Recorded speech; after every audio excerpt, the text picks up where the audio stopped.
Chapter 3: The Lake of Fire, or the Molten Sea. In our previous chapter, we established that the fire of God describes both His divine nature and law, word, which expresses it. We saw from Isaiah 26 verse 9 that the purpose of God's judgments, i.e., penalties for sin, was to bring the inhabitants of the world to a place where they would learn righteousness. We saw how the fire of God purifies us, for God sits as a refiner of gold and silver. Malachi 3 verse 2 and 3. Justice is never satisfied until full restitution has been paid to all the victims of injustice. It is bad enough that our civil courts seldom recompense the victims. But the civil courts ultimately reflect the will of the people. If the Church had not abandoned God's true judicial system long ago, the civil courts would not have done so either. The laws and government of a nation simply reflect the religious view of its citizens, except in cases where one nation is occupying another. In the case of the judicial system itself, how can we expect our judges to establish justice in the courts, prescribing judgments that are either too lenient nor too harsh, when the Church itself prescribes an infinite and horrible punishment upon all sinners alike, regardless of the nature of their crime? The courts are merely reflecting the values of the people. Which is worse, to sentence a man to 5 years in prison for theft, or to sentence him to a torture chamber for all eternity? Civil judges today know that the punishment should vary, depending on the severity of the crime. Yet much of the Church is still influenced by the Roman logic that the purpose of punishment is to deter crime, rather than to restore justice. With this mindset, it is logical that if punishments are severe enough, law and order will be maintained, and the people will be obedient. If they had been students of the divine law, they would have understood that the purpose of judgment is to restore the lawful order by restoring the lost property to the victim, while restoring the sinner to grace and forgiveness. The White Throne Judgment. In Revelation 20 verses 11 to 15 we are given a description of the great white throne judgment. John says, 11 And I saw a great white throne and him who sat upon it, from whose presence earth and heaven fled away, and no place was found for them.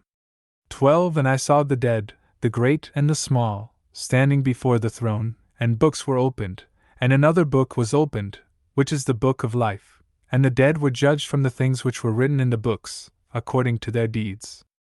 Take note that these men are all judged on the basis of their deeds. We are saved by grace apart from our works, but when it comes to the judgment, those not justified by the blood of Jesus Christ are judged according to their works. God does not just lump everyone together and give them all the same judgment, as is commonly taught. We will prove this as we proceed. John continues, 14 And death and Hades were thrown into the lake of fire. This is the second death, the lake of fire. 15 And if anyone's name was not found written in the book of life, he was thrown into the lake of fire. At first glance, this seems to imply that everyone receives the same judgment. But if this were so, then how could they be judged according to their deeds? The lake of fire is a general picture of the process of judgment, not a specific judgment in and of itself. The lake of fire is the fiery law itself, and the law consists of many different types of judgment, which fit the specific crime committed. This is made apparent by Daniel's description of this same white throne judgment in Daniel 7 verse 9 and 10. 9 I kept looking until thrones were set up, and the Ancient of Days took his seat. His vesture was like white snow, and the hair of his head like pure wool. His throne was ablaze with flames, its wheels were a burning fire. 10 A river of fire was flowing and coming out from before him, thousands upon thousands were attending him, and myriads upon myriads were standing before him. The courts sat, and the books were opened. What John called the lake of fire, in the book of Revelation, Daniel describes as a river of fire. God's throne itself is pictured as a fire, which then flows like a river out upon the people standing before him. Very few today would describe the lake of fire as Daniel did. The meaning is quite clear. The river, or lake of fire, is God's justice being administered to the sinners. What is the nature of that justice? As always, it is defined by God's law, for all sin is judged by the law. A throne is a universal symbol of the law by which a king rules, or judges. Thus, the fiery law, of Deuteronomy 33 verse 2 is pictured in vision form as a fiery throne in Daniel 7 verse 9. They are one and the same. Is the fire literal or spiritual? Most people would agree that the lake of fire is indeed God's judgment upon sinners. The real disagreement comes in defining the nature of that judgment, that is, the specifics of how it works out in practice. Is it a literal fire? Is it a spiritual fire? We believe it is not literal, but it is certainly of a spiritual nature, because the law is spiritual, Romans 7 verse 14. All of our misunderstandings of the lake of fire would easily be solved by a study of God's law. After all, this is the most relevant factor in this matter of judgment. Paul says in Romans 6 verse 23, "For the wages of sin is death." Ezekiel 18 verse 20 confirms this. The person, soul, who sins will die. Anyone who studies the divine law will see that death is the worst possible punishment that can be meted out. Even when a man was guilty of multiple murder, the maximum penalty was death. There is no sin worthy of being burned at the stake, much less being burned in a torture chamber for an eternity. There were some instances where the dead body of the offender was to be cremated rather than buried, Joshua 7 verse 25, Leviticus 21 verse 9.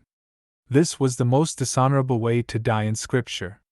In the New Testament times, the bodies of such criminals were thrown into the Valley of Hinnom, which was Jerusalem's city dump.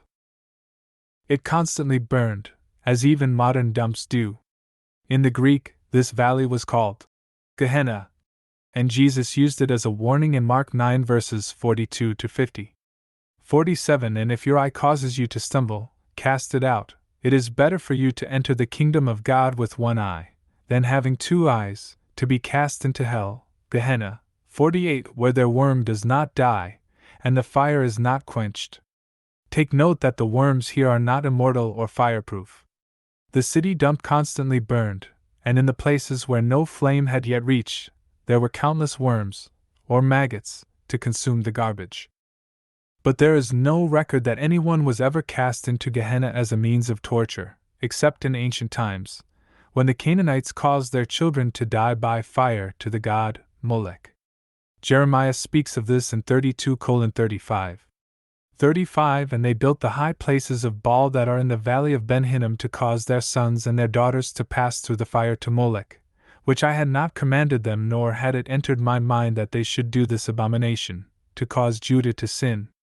This ungodly practice, performed in the valley of Ben Hinnom, i.e., the son of Hinnom, or Gehenna in Greek, was a direct result of their religious doctrine of the fiery underworld, a teaching that was well developed in Egypt, Babylon, and Canaan. The Hebrew Bible's description of the state of the dead stands in stark contrast, and the few times it does speak of fire are quite obviously symbolic. When Jesus spoke of Gehenna, he was simply quoting Isaiah 66 verse 24, where the prophet speaks of the final battle at the end of the age. He closes with this description, which Jesus ascribes to Gehenna. 24 Then they shall go forth and look on the corpses of the men who have transgressed against me. For their worm shall not die, and their fire shall not be quenched, and they shall be an abhorrence to all mankind. This is hardly a description of eternal punishment in some spiritual torture chamber. It is very much an earthly scene, the kind we might expect to go forth and look upon after a disastrous war. On the other hand, it certainly is representative of the lake of fire, as we shall see. Yet there is no indication from this verse or from Jesus' quotation of it that men will be eternally tortured in Gehenna. Torture was not a lawful biblical judgment.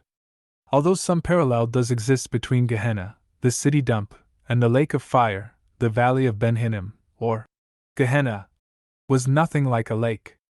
Jesus used the parallel in order to describe two things about the lake of fire. 1. The people would be outside the New Jerusalem, and 2. It would be a place of shame. Beyond this, the theme ends and only resurfaces under a different name and another kind of symbolism. John did not call it Gehenna, because the purpose of the literal Gehenna did not adequately describe the fire flowing from God's throne, nor was Gehenna a part of the temple symbolism which was John's primary theme throughout the book of Revelation. The laver, or the Molten Sea. One must always keep in mind that the book of Revelation was written by a Hebrew. He did not interpret the Old Testament from a Greek or Egyptian perspective. His focus was upon heavenly things, particularly the true temple in heaven. The religious symbolism of the earthly temple referred only to the heavenly reality, and must be viewed in that light. John views all of history as a fulfillment of prophecy displayed in the ceremonies and vessels of the temple. In view of our present topic, we must study the laver, the place of cleansing and purification for the priests as they wash themselves, baptism, the vessels, and the sacrifices. This water baptism, set up in the days of Moses, was itself only an earthly manifestation of the heavenly baptism, the baptism of fire. And so, John points to the temple laver and calls it the lake of fire. In essence, as we shall see, the picture is meant to portray the refiner's fire, complete with the cauldron of alloyed mineral and its impurities, as the refiner begins his work. The book of Revelation is written from the perspective of a priest who is familiar with all the rites and ceremonies that had been performed in the Temple of Jerusalem before its destruction in 70 AD. John was apparently a former priest in Jerusalem. Of this we have evidence from a letter of Polycrates, later bishop of Ephesus, where John also ministered. His letter is preserved by Eusebius, bishop of Caesarea in the 4th century. For great luminaries sleep in Asia, and they will rise again at the last day of the advent of the Lord. And there is also John, who leaned on the Lord's breast, who was a priest wearing the mitre, and martyr and teacher, and he sleeps at Ephesus.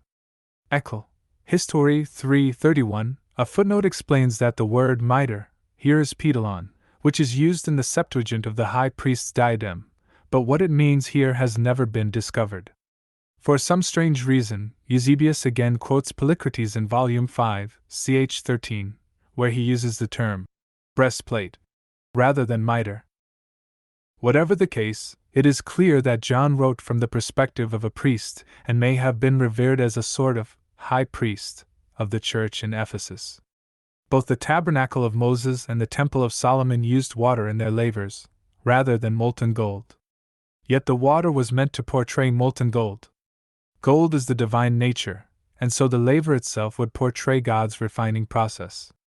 In our fleshly state, we could not survive a baptism of fiery gold, and so water baptism became the substitute and type of the true baptism of fire. In the days of Solomon's temple, the laver was called the Molten Sea. 1 Kings 7 verse 23. When gold has been refined to its absolutely pure state, molten gold is as clear as crystal. If Solomon would have filled the temple's laver with pure gold and melted it, it would have looked like a sea of glass like crystal. Revelation 4 verse 6. In Revelation 15 verse 2 John described it as a sea of glass mixed with fire. What John saw in heaven was the laver, the lake of fire, as pictured in the tabernacle and the temple of Solomon. The laver was used to wash, baptize, in order to be cleansed, or purified ceremonially. The purpose of the law was to teach righteousness to the inhabitants of the world. The purpose of fire is to purify.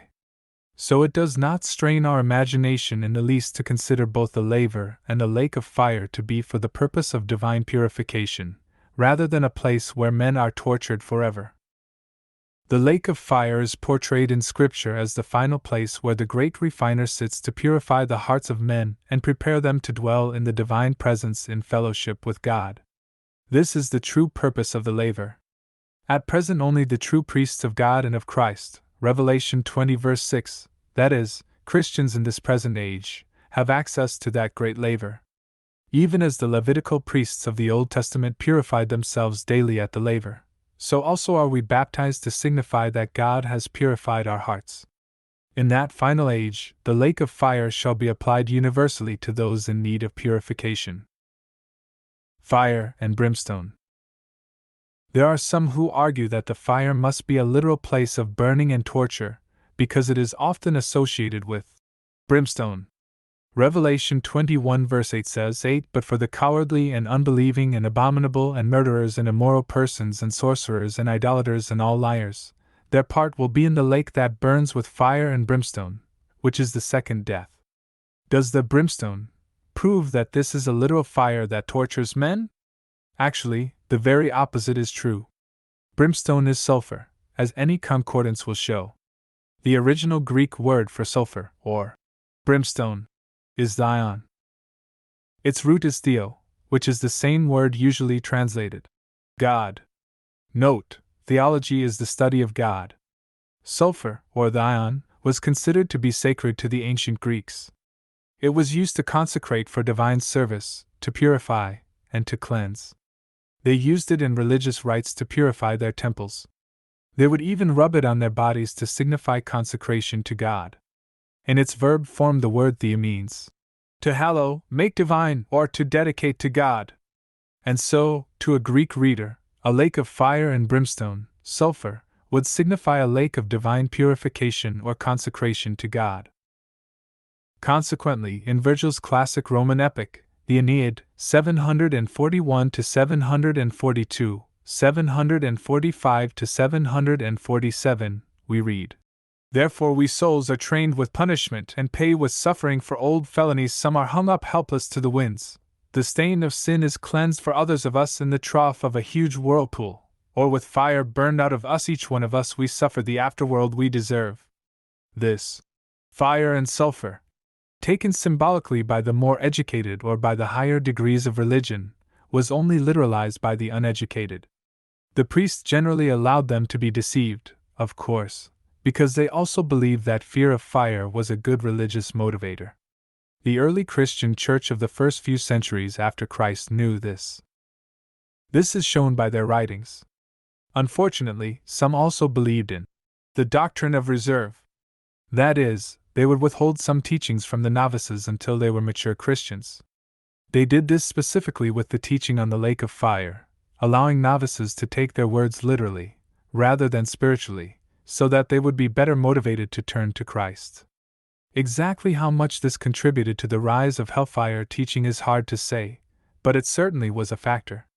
They may have justified such a practice in their minds, but with our modern 2020 hindsight we can see where it led the church in later years. The early church's teaching on fire. The essential view that we will present here was held by most of the early Christian church as well.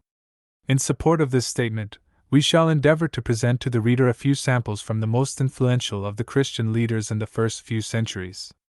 Our purpose is to show that our view is not strange or out of step with at least most of the early church fathers. 1. Clement of Alexandria, 150 to 213 AD. Clement's full Latin name was Titus Flavius Clemens and was related in some way to the Roman emperors, though it is not known just how. He was born in Athens and later moved to Alexandria, the hub of Greek culture and religion. Being very well educated, he started a Christian school there, with the aim of explaining Christ to the Greek world. He also wrote a book called Miscellanies, in which the task Clement had set himself was to make a summary of Christian knowledge up to his time. Donald Atwater, Saints of the East, page 37. As we saw in chapter 2, Clement believed the fire to be an instrument of God leading to conversion. He considered the Greek idea of fire to be far more scriptural than the Egyptian view, which one writer described as follows. The Egyptian hell was particularly impressive and highly refined. Confinement and imprisonment played an important role. The tortures were bloody, and punishment by fire was frequent and terrifying. When it came to the topography of hell, the Egyptian imagination knew no limits. Intermediate states or phases in the otherworldly process of purification did not exist. Jacques de Goff, The Birth of Purgatory, pages 19, 20. On the other hand, the Platonic Greek view had some remarkable likenesses to the Hebrew view. The above author attributes Clement's view on purification to Plato, who in turn got it from Virgil and other early Greek poets. However, the view of fire as a lawful cleanser from sin, rather than a means of torture, is well established in the Old Testament as well as the New. Jacques de Goff continues by writing on page 53. From the Old Testament, Clement and Origen took the notion that fire is a divine instrument, and from the New Testament the idea of baptism by fire, from the Gospels, and the idea of a purificatory trial after death, from Paul. In Clement's own words, he says plainly, God does not wreak vengeance, for vengeance is to return evil for evil, and God punishes only with an eye to the good. Stromata 7:26. Clement headed the Christian school of thought in Alexandria from 190 to 203 AD. He had to flee for his life during the persecution of Severus in 203, and he spent his remaining years teaching in Antioch and Palestine. And so his most brilliant student in Alexandria took his place as head of the school. His name was Origen. 2. Origen of Alexandria, 180 to 253 AD. Like his predecessor, Origen was not the bishop of the city, and yet he was by far the most influential Christian for the next century. He was the first to write a systematic theological commentary on the whole Bible. He took great pains to learn Hebrew, not only that he might better argue the case for Christianity among the Judeans, but also that he might correct some of the mistranslations of the Septuagint Greek version. Around 230 AD he visited Antioch, Caesarea, and Jerusalem, and though he was only a presbyter, not even a priest, he was asked to speak from the pulpit. He accepted. When Demetrius, the bishop of Alexandria back home, heard of it, he was filled with envy and rage, demanding that he cease immediately and return to Alexandria. Origen meekly returned, and the incident was forgotten. A few years later, Origen again went on the same trip and was this time prevailed upon to be ordained a priest, so he could teach from the pulpit. He accepted. When Demetrius heard of it, he was again filled with rage and envy.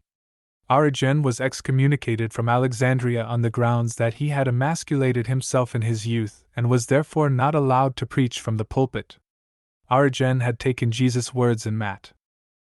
19:12 a bit too literally in his youthful zeal, but had repented of it afterward. Demetrius quoted Deuteronomy 23 verse 1 to support his case, although he had never raised the issue in the 20 years prior to that time.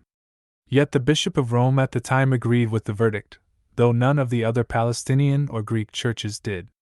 Soon the issue died down and was forgotten for another 150 years.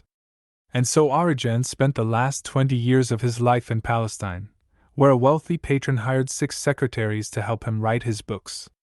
His writings were the most influential in the whole Greek world, though he was relatively unknown in the Latin West. In his book, Against Celsus 4:13, Origen continues the teaching of Clement by writing, "The sacred scripture does, indeed, call our God a consuming fire." Hebrews 12 verse 29, and says that rivers of fire go before his face, Dan 7:10, and that he shall come as a refiner's fire and purify the people, Malachi 3 verses 2 and 3. As therefore, God is a consuming fire, what is it that is to be consumed by him? We say it is wickedness, and whatever proceeds from it, such as is figuratively called wood, hay, and stubble. 1 Corinthians 3 verses 12 to 15, which denote the evil works of man. Our God is a consuming fire in this sense, and he shall come as a refiner's fire to purify rational nature from the alloy of wickedness and other impure matter which has adulterated the intellectual gold and silver, consuming whatever evil is admixed in all the soul. We dealt with the topic of the great white throne judgment earlier. In his book on Prayer 6:15, Origen further writes, "They are purged with the wise fire, or made to pay in prison every debt up to the last farthing, to cleanse them from the evils committed in their error. Thus they are delivered from all the filth and blood with which they had been so filthied and defiled that they could not even think about being saved from their own perdition." The teachings of Clement and Origen were not unusual. The basic view of the divine fire restoring sinners was the majority opinion for many centuries in the Greek-speaking Christian church. Unfortunately, many in the Latin Church of the West did not read the scriptures in their Greek original, but only had a very inferior Old Latin version which Jerome eventually retranslated as the Latin Vulgate. And so the Latin West did not set the theological tone for the Church until Augustine in 400 AD. 3. Gregory of Nazianzus, 329 to 389 AD. Saint Gregory was well educated in Alexandria and Athens. Having a call to the ministry, he went to Pontus with Saint Basil, where the two compiled a collection of the writings of Origen, called Philokalia, or Love of the Beautiful. Gregory was a quiet man, a perpetual student, the kind of person who spent his whole life studying, having no desire to make a name for himself. However, the people would not allow this. In 361, Gregory was forcibly seized by the people and compelled to become ordained as a priest. So much for the quiet life. He then pastored the church at Sassima, a village in Cappadocia. For a few months, Gregory was also Bishop of Constantinople, where it is said he accomplished more in a few months there than in 20 years in Caesarea. Gregory was one of the 4 Eastern doctors of the Church. In addition to that, according to Robert Payne, of all the fathers of the Church, he was the only one to be granted after his death the title, theologian, which until this time was reserved for an Apostle John of Patmos. The Fathers of the Eastern Church, page 179. I include these credentials to show that this was no insignificant, backwoods, self-styled pastor. Nor was he an ambitious, self-aggrandizing leader as many were in his day. Gregory of Nazianzus was one of the most prominent Christian leaders of his day, and well loved for the fruit of the Spirit, which he manifested daily and consistently. In fact, this red-haired Cappadocian had quite a sense of humor, and was the only one who was known to have ever dared to laugh at his friend Basil, who was very stern and austere, the father of Eastern monasticism. At any rate, Gregory wrote this about the lake of fire. These apostates, if they will, may go our way, which indeed is Christ's, but if not, let them go their own way. In another place perhaps they shall be baptized with fire, that last baptism, which is not only very painful, but enduring also, which eats up, as if it were hay, all defiled matter, and consumes all vanity and vice. Or it. XXX 19. Thus, he calls the lake of fire a baptism, whose purpose is to consume all vanity and vice. He does say it is very painful. But then, I often find that laver baptism very painful myself. Yet I submit to it, because I know it is God's method of purification. 4. Gregory of Nyassa, 335 to 394 AD. Saint Basil, the dear friend of Gregory of Nazianzus, had a younger brother also named Gregory. He was a bishop of Nyassa in Cappadocia. Robert Payne writes of him. The Emperor Theodosius had recognized him as the supreme authority in all matters of theological orthodoxy, and he was treated with extraordinary respect. Robert Payne, The Fathers of the Eastern Church, page 164, again, the same historian says, of the 3 Cappadocian fathers, Gregory of Nyassa is the one closest to us, the least proud, the most subtle, the one most committed to the magnificence of man. That strange, simple, happy, unhappy, intelligent, and God-tormented man was possessed by angels. He employed all those resources of Greek philosophy to help him in his task. In Eastern Christianity, his great catechism follows immediately after Origen's On First Principles. These were the 2 seminal works, close-woven, astonishingly lucid, final. Athanasius was the hammer, Basil the stern commander, Gregory of Nazianzus the tormented singer, and it was left to Gregory of Nyassa to be the man enchanted with Christ. 400 years after his death, at the 7th General Council held in AD 787, the assembled princes of the Church granted him a title which exceeded in their eyes all the other titles granted to men. He was called Father of Fathers. Ibid. Pages 168, 169. This was an ironic twist of history, for that same council also pronounced a curse upon all who taught that the fire of God would cleanse, rather than torture men for eternity. One might think that perhaps Gregory was out of step with mainstream Christian thought for believing and teaching the restoration of all mankind, but Funk and Wagnall's New Encyclopedia says of him, Gregory's religious position was strictly orthodox, i.e., mainstream Christianity in his day. In fact, he was called the bulwark of the Church against heresy, taking part in the Council of Nicaea and other later church councils. In his book De Anima et Resurrection, he wrote about the nature of the second death. They who live in the flesh ought, by virtuous conversation, to free themselves from fleshly lusts, lest after death they should again need another death to cleanse away the remains of fleshly vice that cling to them. In another book, Orit.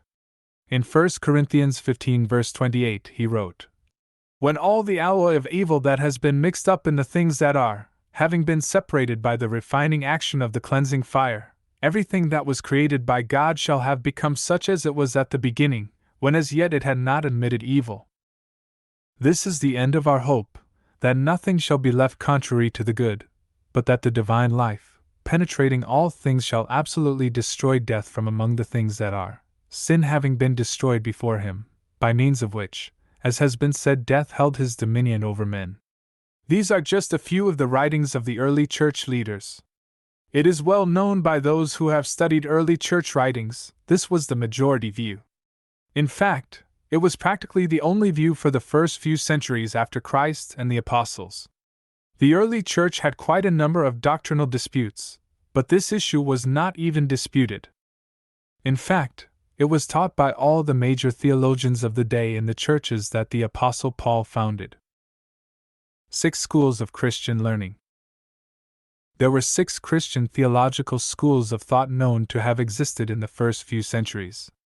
The first and earliest was in Alexandria, where Clement, Origen, and others clearly taught that sinners are purged by the lake of fire.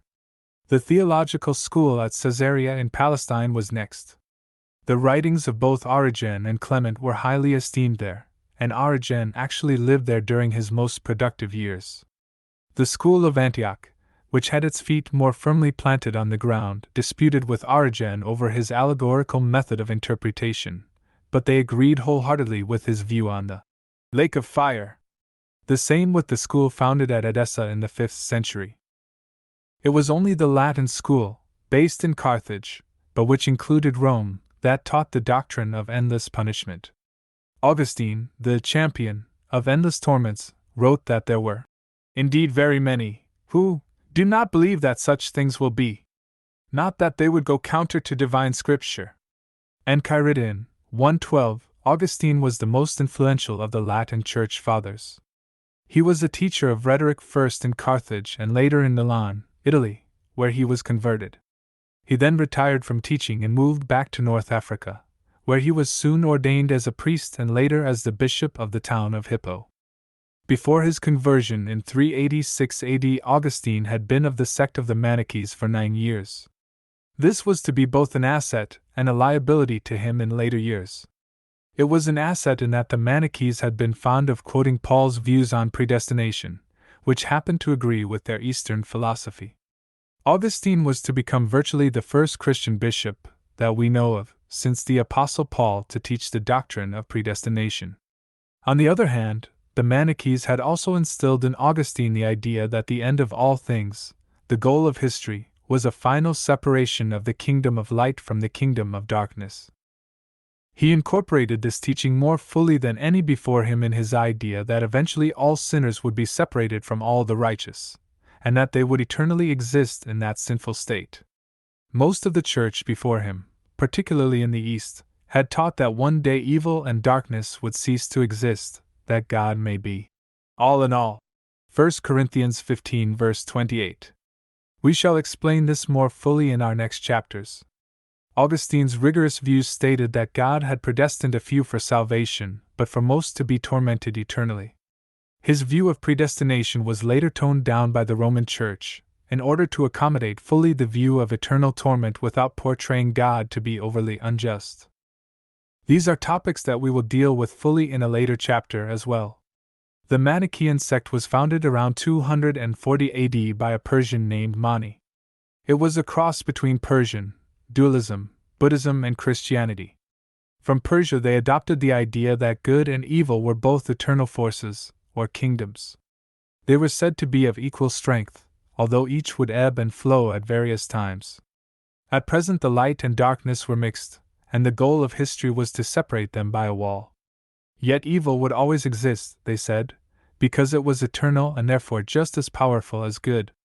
Bishop Archelaus in 277 AD wrote a book against the Manichaeans called The Acts of the Disputation with Mani the Heretic.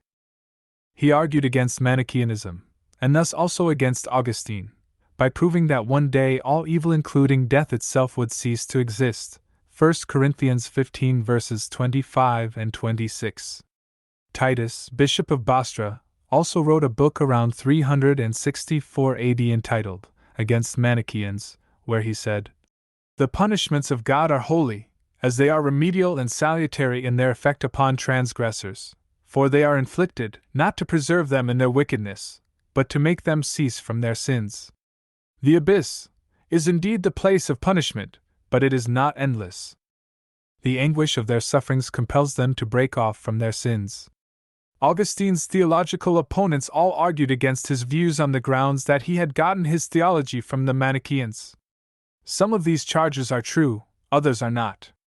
It is clear, however, that the 9 years he spent as a Manichae oriented him to think more deeply in areas that the Church had not thought of before that time. It depends upon one's point of view as to whether Augustine was justified in his various views. From our perspective, we note only that his city of God ends with the final separation of good and evil, light and darkness, and that both are eternally preserved in their respective places. Augustine would certainly not have come to this conclusion on his own. He really did get it from the Manichees. One other very influential theologian was Theodore of Mopsuestia, d. 428. He asked, "Who is so great a fool as to believe that God would resurrect men merely to destroy them forever with torments?" Fragment 4. During the Dark Ages, when the doctrine of eternal torment was orthodox in Europe, its judicial shadow came with it burning people at the stake. It was argued that God was going to throw them into an endless torment of fire anyway, so the Church was only initiating it a few insignificant years early. Besides, such justice served to instill fear into the hearts of people of going against the Church in any way, not only to avoid the stake, but to avoid the burning hell. This tactic was certainly effective, no one can argue that point. But if one has opportunity to study the divine justice of Bible law, it soon becomes apparent that such punishment is of heathen origin, rather that of the Bible. In every nation, the popular belief about divine justice has always served as a model for the justice of man. In the Dark Ages, they thought they were imitating God. In reality, however, they were imitating the heathen who burned their children to Molech in the valley of Ben Hinnom. In Chapter 4 we will show biblically that the Greek and Hebrew words for eternal and everlasting are mistranslations brought in through the Latin Vulgate around 400 AD. Then we will deal with the more positive subject of God's great restoration.